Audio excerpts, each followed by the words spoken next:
I think that it's very easy to get into this feeling that there's like, oh, this is the playbook for how you create and grow a team and nourish culture over time. And I see a practice almost like a meditation practice.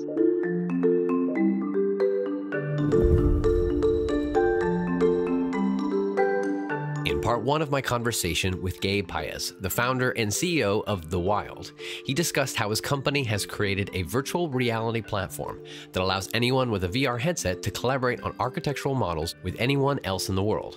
It's a remarkable and fun enterprise. In the second part of our conversation, Gabe opens up about the painful beginnings of his startup, how he struggled initially to get his company off the ground, and how he eventually found the funding he needed and landed those key first clients. Gabe, I'm excited to continue our conversation now to hear the journey that you've been on in the past several years now to grow this tech company. From the inception, I'm sure there was a few difficulties that you had to overcome. I mean, right from the beginning, sharing the concept and getting it rolling, maybe funding, what was that process like? Anything that you can share of how you're able to overcome that initial problems that another entrepreneur can learn from? Well, for me, the timing, I was trying to raise money, my initial angel money to found this company back in late 2016, coming into 2017, and then it actually happened in 2017. And that was an interesting time for virtual reality where we had actually, 2015 and 14 were really the hype years where they were throwing out money, honestly, for these new companies. And we were just coming to the second side of that, where a little bit of the disillusionment was starting to creep in, especially amongst investors. And adding to that, that I live in Portland, Oregon, and I really had a vision of raising my angel money here to support my community, and because I want to support not just my community, but the entrepreneurial side of the community. And it was really hard, and it's a more conservative environment, of course. So they're more accustomed to businesses not just at a later stage, but with selling into a market with more of a history than utilizing a totally new technology like virtual reality. And so it was a real challenge. It was frustrating. It was scary at times. I of course have the story of that I have kids and, a family, and I didn't pay myself for a very long time. And it was hard. And I feel fortunate that I was able to do that. And this is even where privilege comes in. Not everyone is able to do what I did. That's the nuts and bolts of it, honestly. But I endured through that time. And luckily my wife she believes in what I'm doing, and encouraged me through it, was very supportive. And then we really were able to get some initial funding, and then it was a race to how do we take this loose idea and really make it something. Ideas are very cheap, especially in, new businesses, and execution is very, very hard, and high quality execution is even harder. 3.5 years ago, you started. Is that when you didn't have any funding yet and you were just working on it yourself? And then what point did you get that initial funding? And then what point did you deliver your first initial MVP? Well, I'll be honest, I really started the idea back in 2015. I had been working on it for a period, and even coming into 2017, there was already a prototype for The Wild that I had built with Eric, my CTO. And so there was something there, but it was super rough. And so then we got our first angel funding in 2017, right at the beginning of 2017. We spent that whole year building into 2018. We had an initial pilot of like 4 customers that started into 2018, right in the beginning of 2018. And they were paying but a small amount, and we could just get initial product validation from that. It was at the end of 2018, so almost a full 2 years, or just under 2 years since the founding of the company, that we deployed our closed beta and announced the company, launched a website. And it was also right around the same time that we closed a seed round. And so that seed round afforded me to build up, my go-to-market team, hire marketing and customer support. I was still, selling at the time, but we deployed out and we've always had a focus on trying to, at this point, we still have not opened up a free tier, or we have a pretty strict 1-week trial that we keep. Only qualified customers come through and do that trial. So we're not really playing a huge numbers game. We're trying to make sure that we can have unit metrics that make sense. What we're selling, people want to buy and will pay us money for. And then we will grow and really invest in growth based on that. It's the foundation of that. So yeah, 2018, and then coming into 2019, it was right around mid 2019 that I would say we really started to open it up and push harder. We right at the end of 2019, I hired my VP of sales, and then we hired a couple of AEs. So trying to scale sales beyond myself and Nick, who was like our customer success and like hybrid sales. And then coming into, and then 2020, the world changed right at the beginning of it. So yeah, it's been a crazy journey to think through, even sequentially like that. You said you had 4 pilots, people doing. How did you get those first initial 4 when you were testing it that year? Well, they were people who, okay, so the first one, I guess I can say, so the first one we brought in was Adidas, and I think they were our first paid customer, and they were great because I had built stuff for Adidas in the past, and so I had an in already, which I think is critical, honestly, because you don't really have anything in the beginning, and so you need some trust that can be established between you and any partner that's going to take you through those initial pilots. Networking is just key to success in forming a new company, especially I would say a B2B company.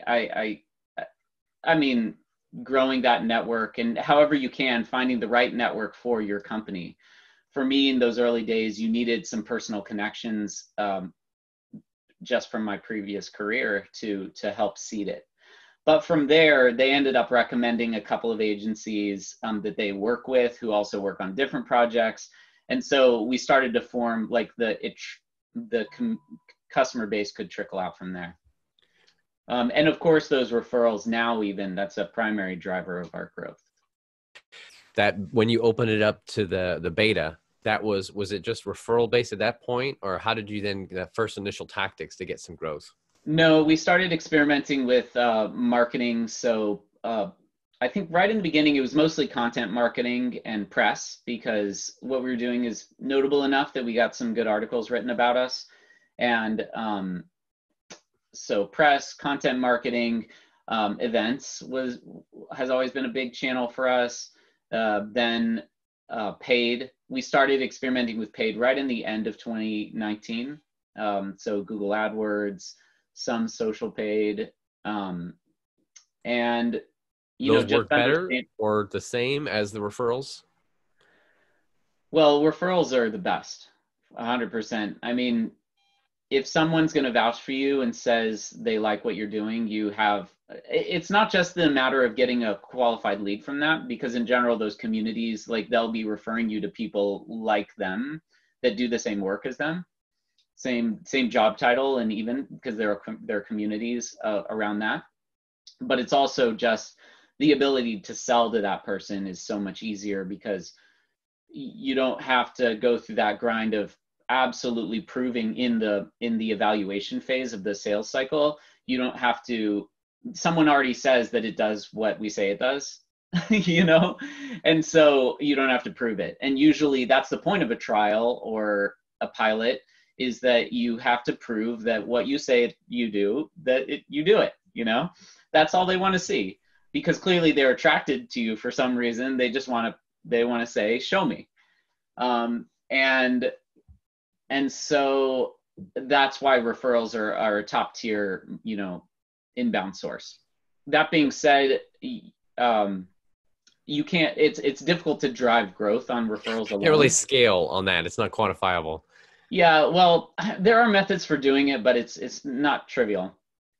And I mean, I would say like paid is probably the dumbest marketing money. Well, I don't know, that's a terrible way to put it, but paid is something that you can quantify easily. There's so much infrastructure built around tracking and quantifying it and then just driving money into it. And that's why we wanted to understand it. But of course, organic search and SEO is super important. And it's not free. I think that it's easy to look at as a free marketing channel because it pays dividends, but you have to invest in it, and then it will pay those dividends over time, because you have to put that content out there, create that content that will then attract those future. So are you prospects. still doing like a balance between just you keep asking for referrals and then content marketing and then outbound? My marketing director is amazing, like just so great, and we are constantly retooling and all of the channels. I think we foundationally we believe in a really broad multi-channel approach, because and even now I've seen different channels perform differently at different times, not just in like times of complete crisis like right now, but even cyclically across the year. People pay attention in different areas at different times of the year. So it's a constant testing and just seeing where it can go. Constant testing, constantly readjusting and reallocation of budget. Any insight you can share to another entrepreneur of what is it like to grow a good team and make it happen? I would say it is a practice. I say that meaning that I think that it's very easy to get into this feeling that there's like, oh, this is the playbook for how you create and grow a team and nourish culture over time. And I see a practice almost like a meditation practice. It's like, it's something that is always changing and always needs something different from you. And you have to be devoted to it, not as a destination, but as a journey. Especially the team, of all things, because you don't just build the team and the team exists and they're good. You have to slowly pick hills to climb, and you have to see what hills are coming to you, and often walls are coming to you, and see those walls as very tall, very steep hills, and especially I will say in the time, even early on in the time of COVID, and now with all of the protests going on and so on, it's made me realize that the emotional health of the team is just as, possibly more important than all of the other metrics combined. Because when people feel scared or frustrated or not empowered or happy, even, like, I don't know, all of those emotions just feed into the workplace. Like, there really is no barrier. We try to imagine that there's a barrier that people go on and they put on their work face and they are professionals, but it's always there. I mean, we are people coming together to work together, and that is just core to understanding how to nurture your team and grow your team, because hiring is entirely based on understanding not just what skill I need to bring in, but what personality I need to bring in, what background I need to bring in that's going to complement and contrast and provide a different voice for all of these other voices I have. Going forward from here, for continued growth, what do you see as kind of the biggest hurdle or challenge you're going to need to overcome to reach that next level of scale? It's a lot of things. Some things in our control and some things outside of our control. The things outside of our control is that we need to see the hardware ecosystem thrive, and honest, even now the supply chain is sort of just coming back, but if we have a resurgence of COVID in the fall, this could hit us again super hard, all the headsets going out of stock and so on. So there's the manufacturing system that has got to get not just resolved, but we need to find a more sustainable future going forward that learns from the lessons of this time on the supply chain. The second thing is I want to see more companies coming out, creating a stronger ecosystem of hardware so that consumers have more choices, there's more competition, and we can drive growth that way. On the software side, I would say we have got to, as a team, we've got to drive toward better usability, better, all the way down to the details of optimization. So if I'm on variable internet connection, it drops out for 1 second, it throttles down, that I still have a smooth, continuous experience inside of the wild. I think that we already lead, we definitely lead the amongst our peers, we're leading the way on this, but I want to do more. I want to do better. I want to go push beyond what we think is possible right now. And so we have a major drive to really hone and optimize and polish out the wild. And along the way, we will be adding new capabilities to the wild, strategic, that we understand our prospects and our customers are asking for, and they need to be able to do their work better.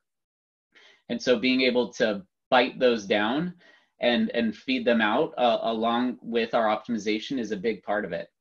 And then the last thing I would say is, as a society, we need to find a way to get our economy back on its feet. And I've already had customers churn because they go out of business. Like there was a fair number of, especially our smaller customers, who have gone out of business, and they churn, and it's awful. It's the worst way to churn a customer. The worst. It makes me feel terrible, and I want to do what we can to help solve this problem and get our society back on its feet, not just back on its feet as we were, but better, understanding the lessons that we've seen, looking at the cracks that we've seen that have played out across not just our society, but even just across industries. What have we learned here, and how can we do it better moving forward, and not just recreate exactly what we had? Last question for you. Overall, tech innovation. What do you predict we will see in the near term, in the next year, and long term, next 5-10 years? Well, my belief is that the movement toward the virtualization of transportation is going to be game changing for tech. I think we have had there's been an interesting stint in this past few years around the sharing economy in tech. And a lot of these hybrid companies dealing between software and exchange between software and physical properties. So scooters and, B&Bs and all of these the intersection of where software meets the physical world, Uber, so on.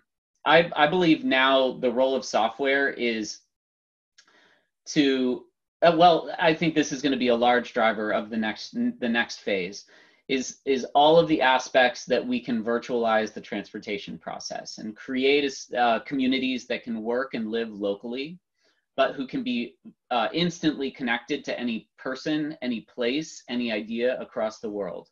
That extends well beyond what we're doing at the Wild. There's going to be a consumer side to that. There's going to be all of the various verticals around how we do work, how money is exchanged, and so on. We need to rethink how we're building out the future, our future society, so that we can tackle a lot of the problems around climate change, and not just incrementally improving our impact on climate change, but revolutionizing it, drastically improving it. And second of all, social inequality, trying to create truly more access, true social networks, not informational networks, but true social networks where we are networked socially as people, as humans, not just as snippets of text, but as real people who come together and like each other and can laugh together and understand each other and have fun. And it's not that that doesn't happen on social networks, but there's just, the way we've structured it creates this backbone of anger and inhumanity that has to be acknowledged and fixed. Have you seen a company using AI, machine learning, or other technology to transform the way we live, work, and do business? Go to uptechreport.com and let us know.